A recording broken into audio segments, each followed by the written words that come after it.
ಎಲ್ಲರಿಗೂ ನಮಸ್ಕಾರ.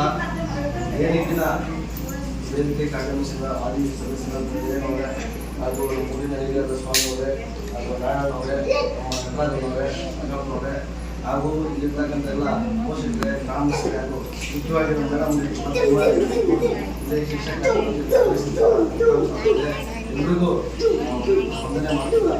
ಏನಿದಿನ 1947 ಆಗಸ್ಟ್ 15 ಎಲ್ಲರಿಗೂ ಸ್ವಾತಂತ್ರ್ಯ ದಿನಾಚರಣೆ ಶುಭಾಶಯಗಳನ್ನು ಕೋರುತ್ತಾ ಈ ವೇದಿಕೆ ಆಹ್ವಾನಿಸಿದಂಥ ಮೇಡಮ್ಗೆ ಧನ್ಯವಾದಗಳು ತಿಳಿಸ್ತಾ, ಏನು ಸ್ವಾತಂತ್ರ್ಯ 1947 ಆಗಸ್ಟ್ 15 ಈ ಮೊದಲು ನಮ್ಮ ದೇಶ ಯಾವ ರೀತಿ ಆಡಳಿತದಲ್ಲಿ ಸ್ವಾತಂತ್ರ್ಯ ಬ್ರಿಟಿಷ್ ಆಳ್ವಿಕೆ ಮಾಡಿದ್ರು. ಯಾವ ರೀತಿ ಗೊತ್ತಾ, ನಾವು ಬೆಳೆದಿರ್ತಕ್ಕಂಥ ಧಾನ್ಯ ದವಸಗಳು ಎಲ್ಲ ನಾವು ಮಾಡ್ತಿದ್ರೆ ಯಾರೋ ಬಂದು ನಮ್ಮ ಸ್ವತಂತ್ರ ಹಕ್ಕನ್ನು ಕಿತ್ಕೊಂಡು ಅವರೇ ತಗೊಂಡು ಹೋಗ್ತಾ ಇದ್ರು. ನಮ್ಮ ಆಳ್ವಿಕೆ ಆ ಥರ ಮಾಡ್ತಿದ್ರು. ಆಗ ನಮ್ಮ ಮಹನೀಯರು, ನಮ್ಮ ಭಾರತ ದೇಶದ ಮಹಾತ್ಮ ಗಾಂಧೀಜಿಯವರು, ಸುಭಾಷ್ ಚಂದ್ರ ಬೋಸ್ ಅವರು, ಜವಾಹರ್ಲಾಲ್ ನೆಹರು ಮತ್ತೆ ಭಗತ್ ಸಿಂಗ್ ಆಗಿರ್ಬೋದು, ಕಿತ್ತೂರು ರಾಣಿ ಚೆನ್ನಮ್ಮ ಆಗಿರ್ಬೋದು, ಇವರೆಲ್ಲ ಮಹನೀಯರು ಸಹ ನಮ್ಮ ಸ್ವತಂತ್ರ ನಮಗೆ ಬೇಕು ಚಳವಳಿಗಳನ್ನು ಅನೇಕ ಸತತವಾಗಿ ಹೋರಾಟಗಳನ್ನು ಮಾಡಿ ಬ್ರಿಟಿಷರೇ ನಮ್ಮ ಭಾರತ ದೇಶವನ್ನು ಬಿಟ್ಟು ತೊಲಗಿ ಅಂತ ಹೇಳಿ ನಮ್ಮ ದೇಶದ ಎಲ್ಲ ಒಂದು ಮಹನೀಯರು ಸ್ವಾತಂತ್ರ್ಯಕ್ಕಾಗಿ ಹೋರಾಟ ಮಾಡಿ ನಮಗೆ ಆಗಸ್ಟ್ 15, 1947 ಸ್ವಾತಂತ್ರ್ಯ ತಂದುಕೊಟ್ಟಿರ್ತಾರೆ.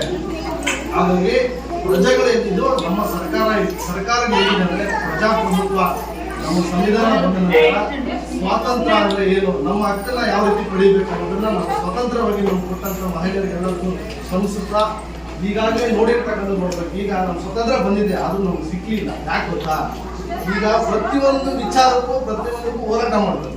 ನಮ್ಗೆ ಬೇರೆ ನ್ಯಾಯ ಸಿಗ್ಬೇಕಂದ್ರೆ ಹೋರಾಟ ಮಾಡ್ತಾರೆ. ಆ ಮಟ್ಟಕ್ಕೆ ರಾಜಕಾರಣಿ ನಮ್ಗೆ ಏನಂದ್ರೆ ನಾವು ಸ್ವತಂತ್ರ ಸಿಕ್ಕಿದ್ರು ಸಹ ನಮ್ಗೆ ಪ್ರಜೆಗಳಿಗೆ ಸ್ವತಂತ್ರ ಸಿಗ್ದಂಗಿಲ್ಲ. ಹಾಗಾಗಿದೆ ನಮ್ಮ ಪರಿಸ್ಥಿತಿ. ಪ್ರತಿಯೊಂದಕ್ಕೂ ಹೋರಾಟ ಮಾಡಬೇಕು, ತಗೋಬೇಕು, ಆ ರೀತಿ ಪರಿಸ್ಥಿತಿ ಬಂದಿದೆ. ಹಾಗಾಗಿ ಮುಂದೆ ಬರ್ತಕ್ಕಂಥ ಚುನಾವಣೆಗಳಲ್ಲಿ ಪ್ರತಿಯೊಬ್ಬರು ಅಭ್ಯರ್ಥಿ, ಒಳ್ಳೆ ಅಭ್ಯರ್ಥಿಗಳನ್ನು ಆಯ್ಕೆ ಮಾಡಿ ನಿಮಗೆ ನಮ್ಮ ಪ್ರಜೆಗಳಿಂದ ಪ್ರಜೆಗಳಿಗಾಗಿ ಪ್ರಜೆಗಳಿಗೋಸ್ಕರ ಬರ್ತಕ್ಕಂಥ ಸರ್ಕಾರ ಇದು. ಈ ಒಂದು ಸರ್ಕಾರ ಸ್ವತಂತ್ರಕ್ಕಾಗಿ ಬಂದಿರ್ತಕ್ಕಂಥ ಸರ್ಕಾರಗಳು ನಮ್ಮ ನ್ಯಾಯಕ್ಕಾಗಿ ಓಡಾಡಬೇಕು, ನಮ್ಮ ಪ್ರಜೆಗಳಿಗೋಸ್ಕರ ಓಡಾಡಬೇಕಂತ ಹೇಳ್ತಾ ಈ ಮಾತನ್ನು ಮುಗಿಸ್ತಾ ಇದ್ದೀನಿ. ಅದ್ರ ಜೊತೆಗೆ ಮತ್ತೆ ನವೋದಯ ಟ್ರಸ್ಟ್ ಕಡೆಯಿಂದ 4ನೇ ತರಗತಿ 5ನೇ ತರಗತಿ ಮಕ್ಕಳಿಗೆ ಉಚಿತವಾಗಿ ಕೋಲಾರದಲ್ಲಿ ನವೋದಯ ಟ್ರಸ್ಟ್ ಇಂದ ನವೋದಯ ಕ್ಲಾಸ್ 4-5 ಇರುತ್ತಲ್ಲ ಆ ಮಕ್ಕಳಿಗೆ ಟ್ಯೂಷನ್ ಮಾಡ್ತಿದ್ದಾರೆ. ಸಂಜೆ 4ರಿಂದ 5 ತನಕ 5-5:30 ತನಕ ಮಾಡ್ತಿದ್ದಾರೆ. ಅವರು ಯಾರು ಎಲ್ಲ ಪೋಷಕರಲ್ಲಿ ನಾವು ಮನವಿ ಮಾಡ್ತೀವಿ, ಯಾಕೆ ನಮ್ಮ ಸರ್ಕಾರಿ ಶಾಲೆಗೆ ಮಕ್ಕಳು ಕಳ್ಸಕ್ಕೆ ಮೀನಾಮೇಷ ಶಿಕ್ಷಕರು ಕೊಡ್ತೇನಾ ಅಥವಾ ಪೇರೆಂಟ್ಸ್ ಅಲ್ಲಿ ಏನಾದರೂ ನಮ್ಮ ಮಕ್ಕಳು ಸರ್ಕಾರಿ ಶಾಲೆ ಕೀಳಿರ್ಮನ್ನ ಗೊತ್ತಾಗ್ತದೆ. ತುಂಬಾ ಸತಿ ನೋಡಿದ್ದೀನಿ, ಮಾಸ್ಟರ್ ಜೊತೆ ಮಾತಾಡಿದ್ದೀನಿ, ಮೇಡಮ್ ಜೊತೆ ಮಾತಾಡಿದ್ದೀನಿ, ಅನೇಕ ಸರಿ ಮೇಡಮ್ ಎಲ್ಲ ತುಂಬಾ ಎಷ್ಟು ನಮಗೆ ಹಿಂದೆ ಟೀಚರ್ಸ್ ನಾವು ಸ್ಪಂದಿಸ್ತಾ ಇಲ್ಲ. ಓಕೆ, ಈಗ ಮೇಡಮ್ ಬಂದಾಗಿಂದ ಅದು ಆಂಗ್ಲ ಮಾಧ್ಯಮ ನಡೆಸ್ತಿದ್ದಾರೆ ಸರ್ಕಾರಿ ಶಾಲೆ. ಮೊದಲು ಕನ್ನಡ, ಈಗ ಇಂಗ್ಲಿಷ್ ಮೀಡಿಯಂ ಮಾಡ್ತಿದ್ದಾರೆ. ಹಾಗಾಗಿ ಎಲ್ಲ ಮಕ್ಕಳು ಇಷ್ಟು ವಜ್ರಮುನಿಯಿಂದ ತುಂಬಾ ಚೆನ್ನಾಗಿ ಅದ್ಭುತವಾಗಿ ಕಲಿಕೆ ವಿದ್ಯಾಭ್ಯಾಸ ನಡೆಸಿದ್ದಾರೆ. ಹಾಗಾಗಿ ನಾನು ಎಲ್ಲರಿಗೂ ಪೋಷಕರಲ್ಲಿ ಮನವಿ ಮಾಡ್ತಿದ್ದೀನಿ, ಸರ್ಕಾರಿ ಶಾಲೆಯನ್ನ ಯಾವುದೇ ಮೀನಾಂಶ ಎಣಿಸ್ಬೇಡಿ. ಸರ್ಕಾರಿ ಶಾಲೆ ನಮ್ಮ ಊರಿನ ಜವಾಬ್ದಾರಿ, ನಮ್ಮ ಜವಾಬ್ದಾರಿ. ಹಾಗಾಗಿ ಸರ್ಕಾರಿ ಶಾಲೆಗೆ ಯಾವುದೇ ಮೀನಾಂಶ ಎಣಿಸ್ಬೇಡಿ. ಪೋಷಕರು ಮಕ್ಕಳನ್ನ ಯಾವುದೇ ಖಾಸಗೀಕರಣ ಗುಲಾಮರಾಗಿ ಇಡಬೇಡಿ. ನಮ್ಮ ಸರ್ಕಾರಿ ಶಾಲೆ ಉಳಿಸ್ಬೇಕು. ನಮ್ಮ ಸರ್ಕಾರಿ ಶಾಲೆಗೆ ಬನ್ನಿ, ಮಕ್ಕಳನ್ನ ಪೋಷಕರು ಸರ್ಕಾರಿ ಶಾಲೆಗೆ ಕಳಿಸಿ. ಹಾಗಾಗಿ ಎಲ್ಲರೂ ಅಷ್ಟೇ, ಈಗ ನಾವು ನೋಡ್ತಿದ್ವಿ ಯಾವ ರೀತಿ ಸಮಾಜ ಹೆಂಗಿದೆ ಅಂತ. ಪ್ರತಿಯೊಬ್ಬರು ಪೋಷಕರು ನೋಡ್ಬೇಕು.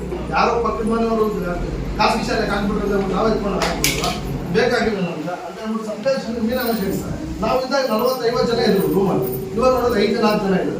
ಯಾರು ಸಹ ಗುಲಾಮ್ಗಿರಿ ಕೆಲಸಕ್ಕೆ ಮಾಡೋದು ಸರ್ಕಾರಿ ಶಾಲೆಗೆ ಹಾಕುವಂತ ಪೋಷಕರಿಗೆ ಹೇಳ್ತೀವಿ. ದಯವಿಟ್ಟು ಸರ್ಕಾರಿ ಶಾಲೆ ಉಳಿಸಿ, ಸರ್ಕಾರಿ ಶಾಲೆ ಬೆಳೆಸಿ, ನಮ್ಮೆಲ್ಲ ಕರ್ತವ್ಯ ಅಂತ ಹೇಳ್ತಾ ನನ್ನ ಮಾತನ್ನು 2 ಮಾತು ಅವಕಾಶ ಮಾಡಿಕೊಂಡು ನಮ್ಮೆಲ್ಲರಿಗೂ ಒಂದು ಸಹ ನನ್ನ ಮಾತನ್ನು ಉಳಿಸಿ.